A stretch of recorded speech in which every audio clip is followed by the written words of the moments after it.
Racikan Berita 1.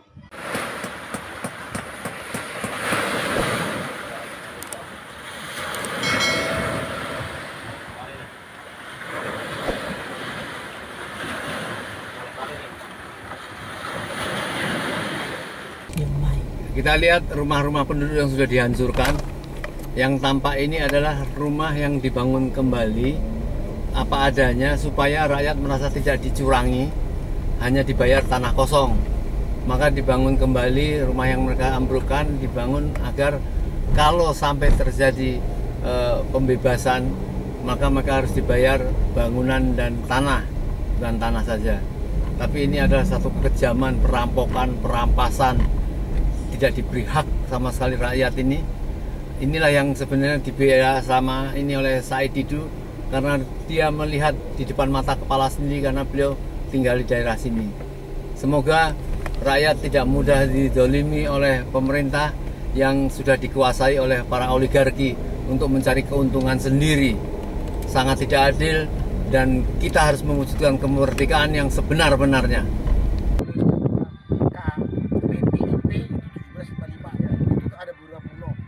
Liar perampokan tanah oleh Cina bajingan ini, perampokan tanah rakyat. Kalau ada si Hendro, si Nono bilang bangunan, oh ya mau bangun silakan, tapi dia beli dengan harga yang berlaku di sana. Kalau harganya itu semeter nih 200-500 meter per meter, Rakyat mendukung pembangunan itu. dia mau beli tanah rakyat ya beli. Assalamualaikum warahmatullahi wabarakatuh. Siang ini kami masih berada di Desa Kohot ya, bersama masyarakat dan para tokoh dan para aktivis dari Jakarta. Ya, sengaja kita akan menyampaikan ulang bagaimana dilihat belakang background, kita lihat truk-truk yang masih seperti hantu mengancam masyarakat. Mau malam, mau siang, dia tetap membabat tanah masyarakat. Padahal belum terjadi sesuatu deal tentang penguasaan kepada tanah masyarakat, tetapi sudah dihancurkan semua. Dan kita lihat ya di belakang ini masih truk-truk sampai sekarang masih melakukan suatu cut and fill di tanah-tanah yang mereka tidak pernah berpikir kemana penduduk yang sudah terusir ya. Ya, apakah mereka memikirkan ini kegagalan sebuah kekuasaan, kegagalan gubernur, bupati, apa pemimpin-pemimpin yang kecil ini melindungi rakyatnya?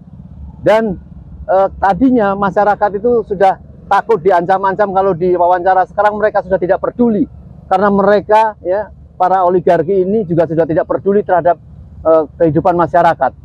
Oleh karenanya kami minta para tokoh dan para tokoh masyarakat yang ada di sini memberikan komen sedikit. Kami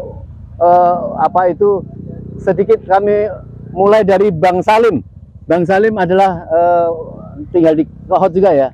Saya tinggal di daerah Keramat. Di daerah Keramat. Mungkin ada yang mau disampaikan sedikit sebelum Bang Marwan? Ya ada. Ya, pegang aja. Assalamualaikum warahmatullahi wabarakatuh. Yang diharapkan oleh pribadi saya sendiri maupun untuk masyarakat, hentikan PIK 2 ini agar tidak dilanjutkan karena masih banyak tanah-tanah masyarakat maupun tanah-tanah rakyat yang dirampas begitu paksa oleh para mafia-mafia tanah.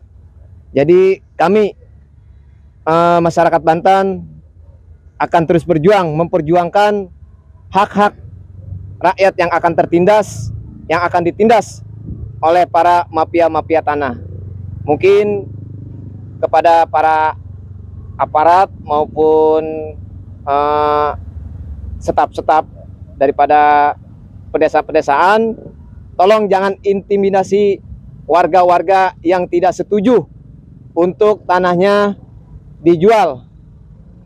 Jadi jangan karena kalian melihat nominal uang yang begitu besar, tapi kalian menggadaikan atau mengorbankan rakyat yang tertindas. Kami masyarakat Banten akan siap berjuang untuk melawan dan jangan sampai PIK 2, PIK 3 ini dilanjutkan. Mungkin cukup sekian dan terima kasih. Assalamualaikum warahmatullahi wabarakatuh. Ya. Tadi apa yang saya sampaikan ini adalah salah satu pemuda Kohot yang tadinya mungkin pada tidak berani membuka suara. Sekarang mereka melakukan dengan menjadi kesatuan para rakyat ini. Dan mungkin Bang Marwan mau menambahkan situasi. Teman-teman dulu, teman-teman. Pak Marwan dulu. Pak Ismet. Ya, Pak Ismet dulu, silakan. Assalamualaikum warahmatullahi wabarakatuh. Saudara-saudara sekalian, kita harus ingat bahwa negara kita adalah negara hukum.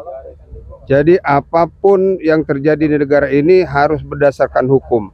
Peristiwa PIK 2 adalah peristiwa manipulasi hukum yang karena itu harus dihentikan total oleh pemerintahan kita saat ini. Karena telah merugikan masyarakat. Sementara negara harus melindungi masyarakat, konstitusi kita juga harus melindungi masyarakat. Demikian supaya hentikan PIK 2 ini dan seterusnya. Demikian, wassalamualaikum warahmatullahi wabarakatuh. Ya.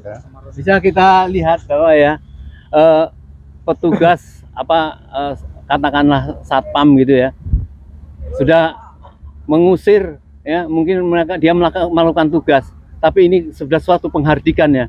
Tokoh masyarakat hanya ingin memperlihatkan apa yang sedang terjadi saja, sudah berani mengusir para wartawan, para tokoh.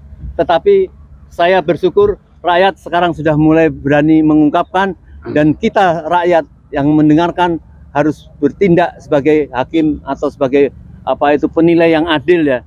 Siapa yang harus dibela? Apakah kita membiarkan penguasa yang telah gagal melindungi rakyatnya ini? Kami persilakan Mas Nurdin. Mas Nurdin. Assalamualaikum warahmatullahi wabarakatuh. Saya dari salah satu ormas Gempar, Gerakan Massa Pembela Rakyat, prihatin terhadap proyek PIK 2 ini. PIK 2 ini mengatasnamakan PSN, padahal tidak semua wilayah yang ada di Banten ini wilayah PSN. Dan di sini adalah wilayah bukan wilayah PNN, tapi kenyataannya mereka sudah mulai menggusur dan menggunakan tanah rakyat untuk kepentingan PIK 2. Oleh karena itu, kami dari Ormas Gempar menghimbau kepada yang namanya state corporate crime, yaitu kerjasama oligarki jahat dengan penguasa. Dalam hal ini kepala desa, kecamatan, kemudian bupati, gubernur, seterusnya sampai kepada Presiden Republik Indonesia Prabowo. Oleh karena itu, hentikan PIK 2 ini yang mengatasnamakan PSN. Waalaikumsalam warahmatullahi wabarakatuh. Salam. Pak Marwan mungkin bisa mengelaborasi apa yang terjadi sejak awal sampai sekarang ini, sehingga kita lihat satpam saja sudah berani mungkin diminta untuk kalau ada orang wawancara diusir dan sebagainya. Mungkin bisa menjelaskan Pak Marwan. Ya, terima kasih Om Lim. Saya kira isu tentang PSN itu mulai bergulir sejak bulan April atau Mei, semakin meningkat sampai akhirnya ke akhir tahun 2024 ini. PSN ini adalah peraturan yang diterbitkan oleh pemerintah untuk melancarkan tugas atau agenda atau rencana-rencana jahat oligarki untuk berbisnis guna mendapatkan untung sebesar-besarnya, tapi tidak memperhatikan bahwa cara yang digunakan itu melanggar konstitusi, undang-undang, peraturan, dan kaidah-kaidah moral. Itu semuanya diterabas. Jadi dalam rangka rente atau kepentingan untung besar, termasuk mungkin ada agenda Cina, maka proyek atau PSN, status PSN PIK 2 itu dipakai tanpa peduli bahwa ini melanggar Pancasila, konstitusi, dan prinsip-prinsip moral. Bagi mereka untung besar dan agenda Cina tercapai. Sehingga kalau bicara PSN PIK 2 itu hanya sebatas sekian kilo dari PIK 1, atau mungkin berapa puluh kilometer dari sini, itu dipakai bahwa ini juga dikatakan PSN, padahal itu hanya ada di sekitar Teluk Naga dan luasnya hanya 1.756 hektar, dan itu adalah mayoritas adalah hutan lindung mangrove. Dan ini diserahkan oleh pemerintah kepada konglomerat, tidak jelas ganti ruginya. Status PSN PIK 2 yang 1755 itu, tapi status PSN ini pula yang dipakai oleh oligarki jahat tadi dengan menghalalkan segala cara bahwa ini proyek strategis nasional, maka rakyat semuanya diminta untuk patuh, untuk mengikuti. Dan caranya supaya patuh, apa yang dilakukan bukan sekedar misalnya aparat desa atau polisi penegak hukum, tapi sampai ke preman. Ya, mereka sudah melakukan cara-cara penguasaan biadab terhadap tanah milik rakyat, dipaksa jual dengan harga murah, tanpa peduli bahwa rakyat nanti mau tinggal di mana, mau cari makan di mana, dan tanpa juga peduli bahwa nanti itu mereka masih bisa melangsungkan hidup atau tidak. Inilah yang dilakukan oleh rezim oligarki yang kalau di sektor atau di bagian pemerintahnya itu dulu namanya Joko Widodo. Lalu di pengusahanya itu ada namanya Aguan, ada Antoni Salim kalau untuk PIK 2. Bahwa ada konglomerat lain, misalnya itu Sinarmas dan sebagainya, atau misalnya kelompoknya si Aritanu misalnya, itu di tempat lain. Tapi khusus untuk PIK 2 ini, konglomerat biadabnya itu adalah Aguan dan Antoni Salim, yang bekerja sama dengan pemerintah Joko Widodo untuk meratakan tanah rakyat, memaksa rakyat untuk menjual tanahnya dengan murah, tidak peduli bahwa nanti mereka itu mau tinggal di mana dan hidup seperti apa. Dan rakyat itu tidak berani melawan karena mereka nanti akan dianggap melanggar proyek strategis nasional. Sementara status ini hanya dipakai untuk tujuan-tujuan sempit bagi kepentingan oligarki dan tadi untung besar dan kepentingan Cina. Dan ini bisa dikatakan adalah praktek negara dalam negara. Karena itu, bahwa ini dulu terjadi di zaman Joko Widodo, mestinya tidak berlanjut di zaman Prabowo. Ya, kita minta Prabowo itu tegas. Anda jangan cuma omon-omon. Tidak boleh, Anda bilang tidak boleh ada negara dalam negara. Negara Kesatuan Republik Indonesia harus berdaulat. Nah, tunjukkan, jangan biarkan ini oligarki biadab yang dipimpin Joko Widodo, Aguan dan Salim ini terus berlanjut merampas tanah rakyat. Kami barusan saja sebelum jam 12 WIB hari ini datang ke salah satu tempat di Desa Kohot ini. Kami wawancara dan mereka tidak berani tampil atau menunjukkan siapa mereka dan juga namanya, tapi menyatakan bahwa Pak, di sekitar saya ini ada sekitar 40 nelayan, ada sekitar 20 kapal yang sudah tidak bisa lagi melaut. Kenapa? Karena lautnya dipagar. Laut saja dipagar gitu, dipasang patok. Supaya apa? Supaya kapal itu tidak bisa keluar. Kalau sudah tidak bisa keluar, maka nanti nelayan ini menyerah. Tapi mereka untungnya tidak mau menyerahkan tanahnya itu untuk dijual murah. Dipaksa untuk keluar. Nah, ini fakta di lapangan. Silakan Pak Prabowo kirim aparat negara, Mendes yang namanya Yandri, yang katanya mau datang ke sini. Saya nggak tahu apakah sudah jadi datang. Yang saya tahu dia datang minggu lalu itu bukan ke desa-desa seperti ini atau ke tempat penggusuran, tapi acaranya katanya kalau tidak salah di Kesultanan. Jadi pembicara, dan itu pun kalau jadi datang. Tapi pernah di bulan November, Yandri bilang akan datang ke tempat yang katanya korban gusuran. Ini masih ada nih tadi saya sebutkan, nelayan.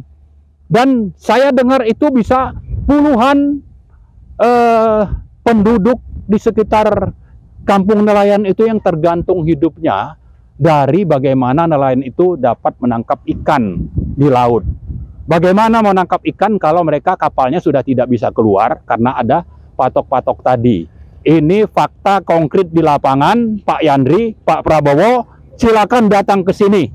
Apakah Anda memang benar-benar akan bertindak atau hanya sekedar omon-omon? Ya, saya ingatkan sekali lagi, Pak Prabowo, jangan hanya omon-omon. Buktikan Anda sesuai perkataan dengan perbuatan. Rakyat yang jadi korban sudah sangat banyak. Yang mati terlindas truk-truk yang tanpa nomor polisi, yang berseliweran di daerah sini untuk menguruk tanah rakyat itu sudah banyak. Sudah puluhan yang mati. Jangan tanya yang kehilangan mata pencarian. Fakta di lapangan seperti itu, tinggal Anda sekarang sebagai pemimpin tertinggi di NKRI bertindak sesuai hukum dan konstitusi untuk pertama membatalkan PSN PIK 2. Yang kedua menangkap Aguan dan Antoni Salim yang sudah bertindak biadab seperti yang dilakukan oleh VOC zaman dulu, mungkin malah lebih parah. Ya, yang ketiga, saya kira ini rakyat yang sudah jadi korban itu Anda perhatikan untuk diganti rugi, diberi ganti rugi. Para pelaku di lapangan ini harus diberi sanksi hukum. Saya kira itu mungkin ya. Ini saya berdiri di belakang kami ini terlihat dengan jelas lahan yang sudah diuruk dan juga truk-truk yang mungkin jumlahnya bisa puluhan yang tanpa nomor polisi lebih dominan. Ini fakta-fakta yang saya kira kalau ada yang bertanya apakah yang kita lakukan ini sesuatu yang sifatnya provokatif tanpa dasar hukum. Saya nyatakan bahwa fakta bukti di lapangan bagi kita untuk menunjukkan bahwa ini benar-benar kejahatan itu sudah lebih dari cukup. Salah satu contoh bahwa para pengembang ya yang namanya Kukuh Mandiri Sejahtera kalau tidak salah ya, perusahaan punya Salim dan Aguan itu memasang pelang bahwa ini proyek PSN. Itu jauh mungkin lebih dari 20 kilo dari PSN PIK 2 yang itulah sebetulnya satu-satunya PSN. Di luar itu bukan PSN, tapi mereka berani memasang pelang 20 kilo, 30 kilo dari sana, memasang bahwa ini proyek PSN, lalu dengan itu mereka ancam rakyat, paksa rakyat untuk menjual tanahnya. Ini sudah jelas kejahatan dan saya kira bagi pemegang saham PANI ini adalah pengembang proyek PSN PIK 2. Ini sudah perlu segera menjual sahamnya. Karena kalau Anda pertahankan saham itu, artinya Anda juga mendukung kejahatan biadab yang dilakukan oleh dua konglomerat hitam ini gitu. Sudah waktunya Anda memboikot PANI dan saya kira Bursa Efek Indonesia, juga OJK, Kementerian Keuangan harus membatalkan atau mengeluarkan PANI dari Bursa Efek Indonesia karena sudah tidak layak untuk berbisnis lewat Bursa Indonesia karena sudah melanggar prinsip-prinsip moral Pancasila, kemanusiaan dan konstitusi di Indonesia. Saya kira itu saja. Mungkin ada yang lain, teman-teman silakan.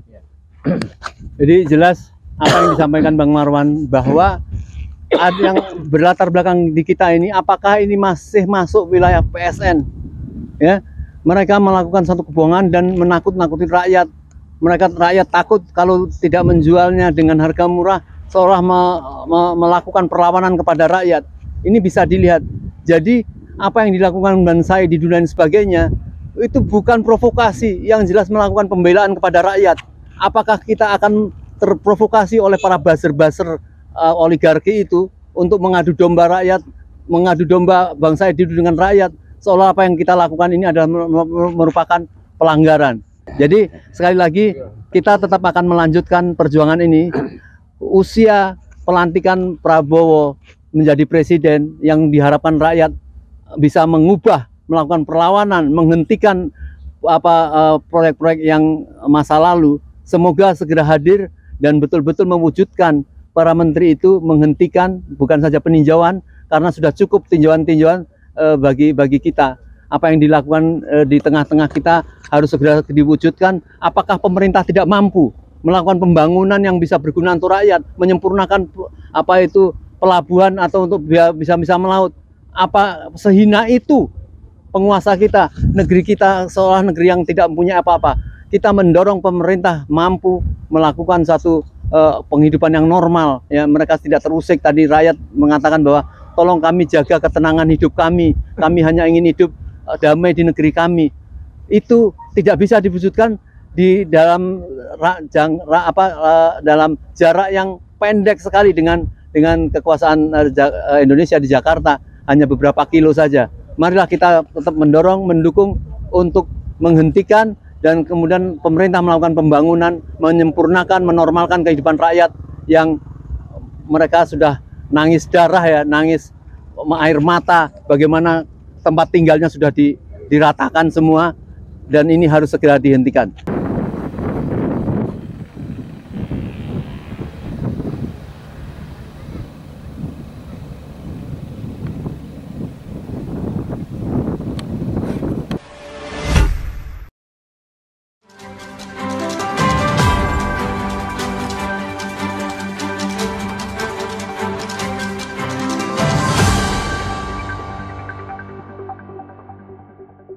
Racikan Berita 1.